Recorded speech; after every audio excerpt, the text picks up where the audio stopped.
there, this is Jo Delamore, and I'm talking to you from the woods in the Rocky Mountains in Colorado on a beautiful sunny day. And I've been thinking a lot about resistance and how resistance works in all of our lives. It's been coming up for me as I've been resisting a few experiences in my present life and resisting the pace at which things go. And when as I've been processing this, I remembered many years ago how when I was in the midst of a divorce and the life that I knew was crumbling right in front of my eyes and falling in big, messy pieces all around my feet, I heard this voice. It was one of those big, booming voice moments where you can't even tell if it's coming from inside or outside. I was struggling with my emotions and resisting all of the loss and change that I was experiencing in my life, and this voice came and said, "Resistance is futile." It was kind of a joke, kind of like a poking fun at me, and at the time it felt like a total statement of the obvious.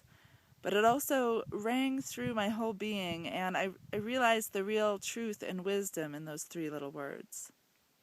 What I realized is that my life was unfolding, or unraveling as it seemed in that moment, in exactly the way that it was. That the isness of the experience was absolute, and that there was nothing that my resistance could do to even touch that, to change that at all. Life was exactly as it was, and through my resistance, I was only separating myself from it. The late Debbie Ford teaches us all something about the energy of resistance in her simple teaching that what you resist persists. The more you fight something, the stronger it becomes. And so this is a work that we all have to do in our daily life. This is a work that each and every day, every one of us has the opportunity to find out and ask ourselves, are we going to accept or are we going to resist what is?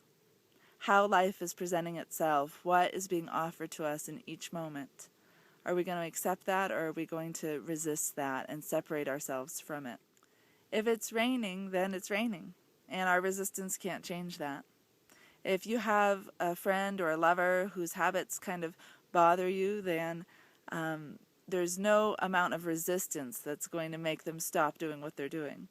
And if you yourself have characteristics or traits or patterns that seem to get in your way or drag you down, then you're not going to be able to change them through resistance or denial.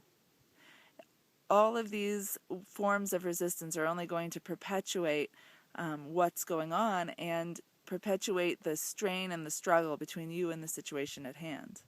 Real positive change and growth can only happen when we accept and allow for what's actually going on in life. That acceptance allows us to cooperate with the circumstances in our lives rather than fight and struggle against them. And then all of that energy that we would be spending on resistance can be channeled into that cooperation and moving forward. I've been actively working with this teaching and this practice for over 8 years now, day in and day out. It's such an important part of the work that I do in my own self. But it still works me because it's hard to accept some things. It's hard to accept perceived disappointments or loss, unmet expectations. For me, it's hard to be patient with the rate at which my life is unfolding when I get excited about projects and visions that I want to move forward with. But when I step back from my little temper tantrums of resistance and I get honest with myself, I realize that resistance that I'm experiencing only makes the situation worse. All of that energy that I'm spending on the resistance could instead be channeled into cooperating with the moment, to actually understanding what's being offered to me in this moment and working with it towards real positive growth and change. The resistance makes everything more difficult. In fact, I don't think it's just futile, but I think it's the source of all of our pain and suffering. As we accept and allow for life to be exactly as it is and welcome it into our beings, even when the moments are not necessarily fun or easy, then our life in general becomes more joyful and more easeful. So I invite you, as you move into your day from this video, to start to notice the places where you resist. Start to notice where you tense up and pull back from life. where you separate yourself from the moment as it is because you don't like what's going on there. Notice what makes you grit your teeth, what makes you get bummed out. Notice where frustration, impatience, or regret shows up for you. And once you start to notice these places, you can start working with or playing with softening your edges of resistance and allowing the moment to be as it is, freeing up that energy of resistance to start to find out how to cooperate with what's going on to actually move forward and make those moments even better. So this is going to free up a huge amount of your precious energy and is actually quite interesting and fun when you start getting into it. So please enjoy the process of noticing where you resist and how you can soften those edges in a moment.